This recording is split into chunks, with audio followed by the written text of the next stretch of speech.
What's up guys? Today we're here with our Honda Odyssey. It's still looking good and driving good after 1 year and 5,000 miles.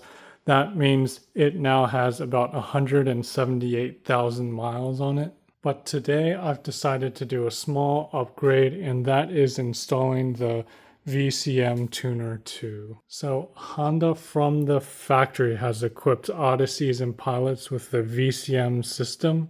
So basically the engine can shut down cylinders, and that leads to slightly better fuel mileage. But if you read up online, a lot of people are claiming that the VCM system is causing excessive oil consumption and engine wear. So there's some good cases people make to disable your VCM. But I'm not here to convince you of that. You can do that research yourself, decide if you want to get this.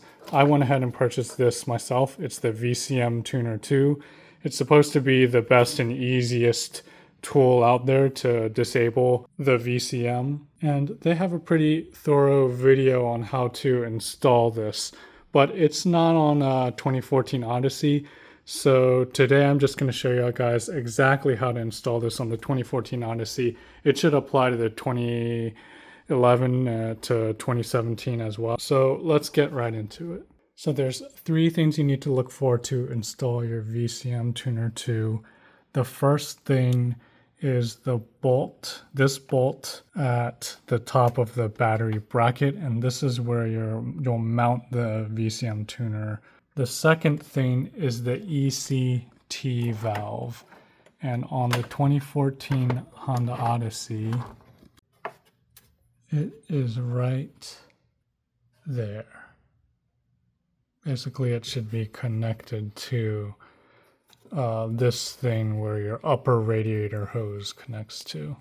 And the final thing is the positive terminal on your battery. So this is where you're going to plug in the wire to give the VCM device power. Okay, so the first thing I'm going to do is unplug that plug going to the ECT sensor, and then I'm basically going to plug the VCM tuner into that, and then the old plug into this this other plug.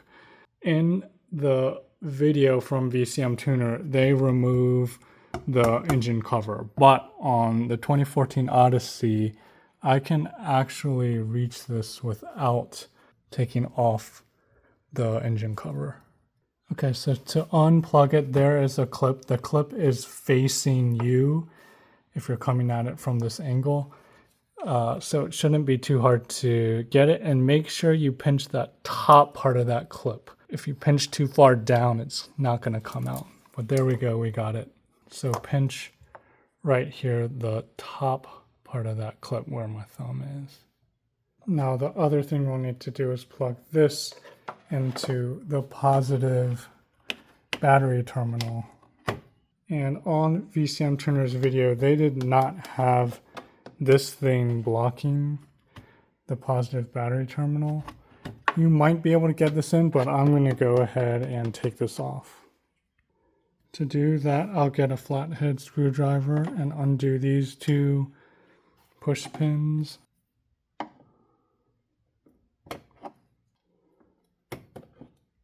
Got it out without breaking it. Can I get it with one hand? Yes.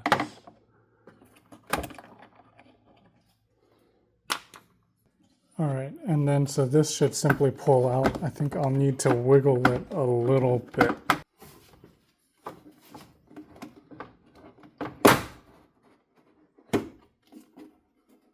All right, so we're gonna stick the plug down in here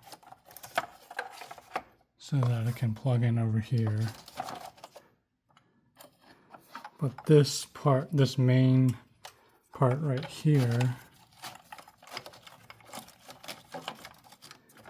is going to mount right here.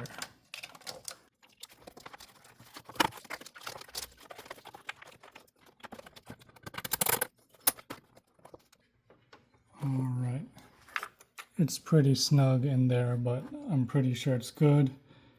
And then we take our wing nut and just secure that in place.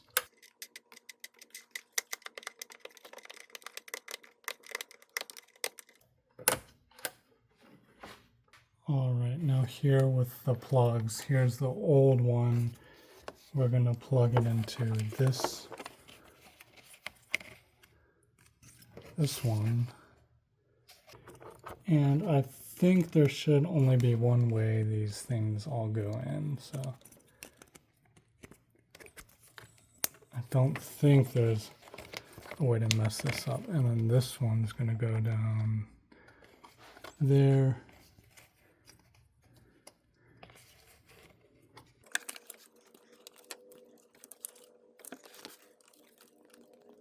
And finally, it's going to be a 10mm wrench to loosen this nut and connect this power wire. And I'm going to try to do it without disconnecting the battery, but I'm going to need to take off this nut.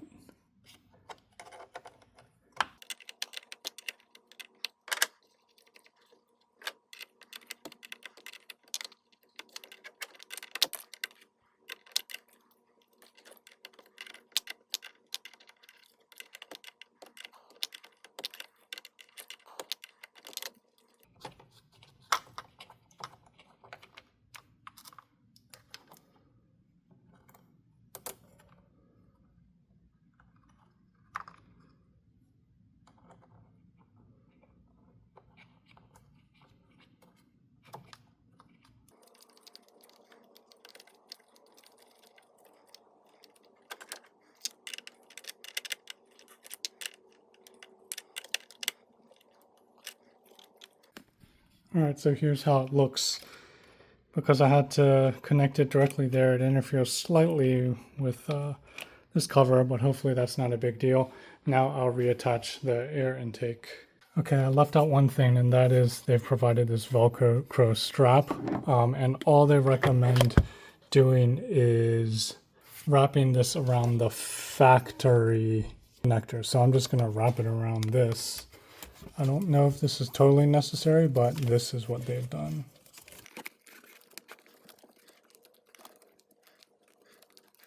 So that's what it looks like. It is still just dangling here, but I've wrapped that Velcro there.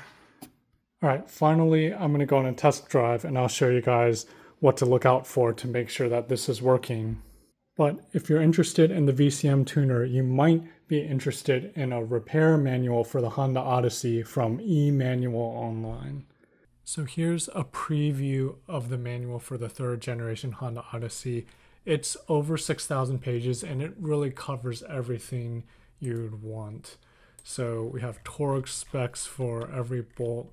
We have a bunch of wiring diagrams for everything that you'd want. It covers basic maintenance such as changing your front brake pads and advanced things like replacing your whole engine. So if you're interested, link and a discount code will be in the description below. Alright, so the things to look out for are no check engine light. That is not a check engine light, that is my tire pressure monitor broken.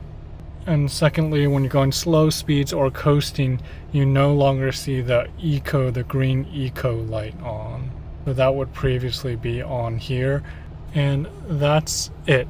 In the documentation, it does say there's a chance that you could throw code and get a check engine light, but that should go away after a few drives. I did not get that code. I got no check engine light. So yeah, no eco light in this case where I'm kind of coasting to a stop. And I'll definitely let you guys know if I have any issues, and also if I notice any drop in fuel mileage. Supposedly there's supposed to be no noticeable difference.